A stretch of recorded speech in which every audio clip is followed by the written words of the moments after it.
ये बात जो है कि मध्य प्रदेश पीएससी इस एग्ज़ाम को कंडक्ट कराएगा। पहले भी मध्य प्रदेश पीएससी ही सिविल जज के पेपर कंडक्ट कराते थे, लेकिन पिछले कुछ सालों से जो है एमपी हाई कोर्ट कंडक्ट कराने लगा था। देखिए जो जजमेंट आया था वो जजमेंट में इस चीज़ को लेकर के पीएससी एग्ज़ाम कंडक्ट कराएगा, कोई भी बात नहीं की गई थी। ये रिज़ोल्यूशन पास किया गया है हाई कोर्ट की कमेटी के द्वारा। सो गाइज, हम बिल्कुल आपको भटकाने का प्रयास नहीं कर रहे हैं। ये बात सही है कि जजमेंट में इस बात का कोई जिक्र नहीं है कि पीएससी अब से एग्जाम कंडक्ट करेगी।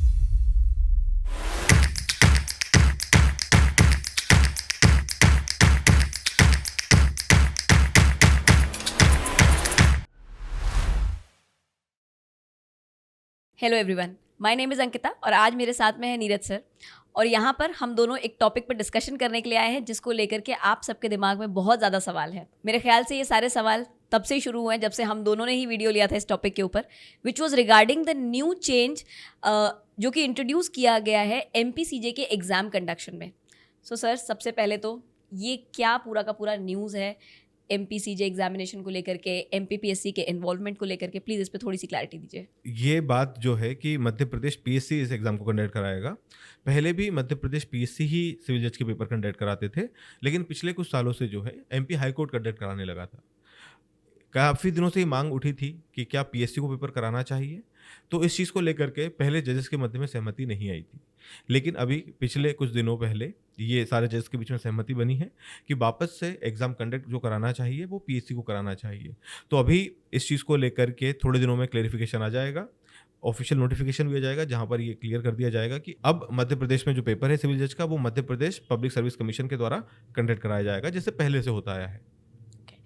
सो सर, एक और क्वेश्चन है बच्चों के दिमाग में बहुत ज़्यादा, जो आपने और मैंने हम दोनों ने अपने वीडियो के कमेंट सेक्शन में देख लिया होगा, जहां बच्चे परेशान हैं कि ऑर्डर में तो इसका कोई चर्चा नहीं है, ऑर्डर में तो ये बिल्कुल भी नहीं लिखा हुआ कि पीएससी एग्जाम कंडक्ट कराएगी। तो फिर हम किस कन्विक्शन के साथ में, या हम जिस कन्विक्शन के साथ में बोल रहे हैं उसके पीछे क्या रीज़न है? देखिए जो जजमेंट आया था वो जजमेंट में इस चीज़ को लेकर के पीएससी एग्ज़ाम कंडक्ट कराएगा, कोई भी बात नहीं की गई थी। ये रिज़ोल्यूशन पास किया गया है हाई कोर्ट की कमेटी के द्वारा कि अब जो एग्ज़ाम कंडक्ट कराया जाएगा वो पीएससी के द्वारा किया जाएगा। तो ये जजेस ने अपनी सहमति दी है इस चीज़ को लेकर के। थोड़े दिनों के बाद इसके ऊपर ऑफिशियल नोटिफिकेशन भी जारी कर दिया जाएगा कि अब पीएससी जो है वो एग्ज़ाम कंडक्ट कराएगा।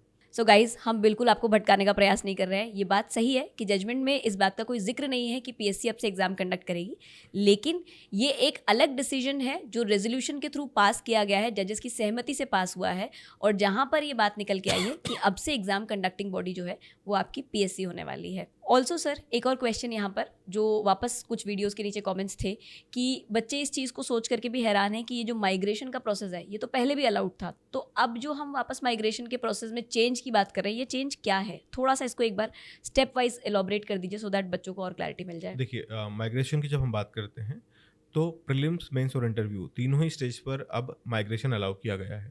कोई व्यक्ति जो रिजर्व कैटेगरी का है उसके मार्क्स उतने आते हैं जो कि अनरिजर्व कैटेगरी के कैंडिडेट के बराबर हैं, तो अब व्यक्ति को अपने कैटेगरी से शिफ्ट कर दिया जाएगा या माइग्रेट कर दिया जाएगा अनरिजर्व कैटेगरी में। फॉर एग्जांपल, अगर कोई व्यक्ति शेड्यूल कास्ट, शेड्यूल ट्राइब या ओबीसी से आता है और उसके मार्क्स इतने हैं जो कि अनरिजर्व कैटेगरी वाले कैंडिडेट के बराबर हैं, तो अब उसको अपनी कैटेगरी में ना मिल करके उसको जनरल ही ट्रीट किया जाएगा या जनरल की कैटेगरी में ही उसको रखा जाएगा। इससे ये फ़ायदा होगा कि उसकी कैटेगरी में जो दूसरे स्टूडेंट्स हैं वो आ सकते हैं अब ओबीसी में, एसटी या एससी में। सो देखिए, बेसिकली माइग्रेशन का एक बहुत सिंपल सा अर्थ है कि अगर आप रिजर्व कैटेगरी का होते हुए भी अनरिजर्व कैटेगरी की कट ऑफ को टच कर लेते हैं तो फिर आप अनरिजर्व कैटेगरी की सीट ऑप्ट कर पाएंगे, और आपकी जगह पर आप ही की कैटेगरी का कोई और बच्चा जिसके अपनी कैटेगरी के हिसाब से कट ऑफ मार्क्स क्लियर हो रहे हैं वो अपनी कैटेगरी में रिजर्वेशन लेकर के सीट ले पाएगा। और जो दूसरा सवाल माइग्रेशन को लेकर के था वो ये था कि इसमें नया क्या हुआ है, माइग्रेशन तो पहले भी अलाउड था, तो सर एक बार इस पर्टिकुलर पॉइंट को प्लीज़ थोड़ा सा क्लियर कर दीजिए। तो पहले जब माइग्रेशन की हम बात करते थे तो ये फाइनल मेरिट लिस्ट में आता था। अब तीनों ही स्टेजेस पर, हम प्री, मेन से इंटरव्यू की बात करें, अब तीनों ही स्टेजेस पर जो है वो माइग्रेशन अलाउ किया जा रहा है। सो आई गेस अब आप सभी को अपने सवालों का जवाब मिल चुका होगा। हमारे साथ जुड़े रहिए, इसी के ऊपर अगर और कोई भी इन्फॉर्मेशन होगी तो हम आपके साथ ज़रूर शेयर करेंगे। Bye guys, make your day great.